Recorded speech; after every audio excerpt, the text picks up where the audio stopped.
का एगो बात तारा पता चलल ह? कैसन बात हो?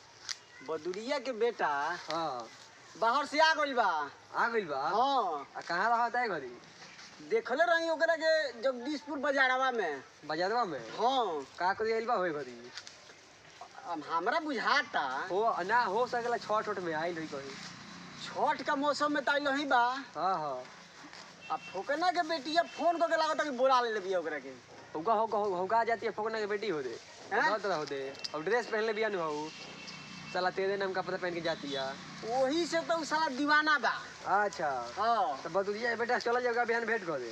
हाँ बिहान ओकरा के खोजल जाओ। खोजल जाए हाँ। मिली तो का कर जोगे के का कइल जाई पहले तो 6 इंच साले के छोट कर देम। 6 इंच छो। हाँ। ए तो मर जाइयो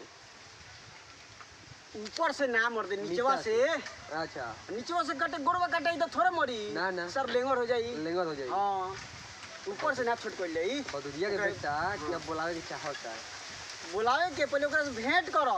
भेंट कर जा। हाँ अब भेटा जाता तो 6 इंच पहले छोट करो। छोट कर जा। हाँ साला फिर फोकना के बेटी ओकरा के गाँव फोन के- कह के काम के बाद गांव के माहौल बिगाड़े खातिर उ फिर तैयार हो गया।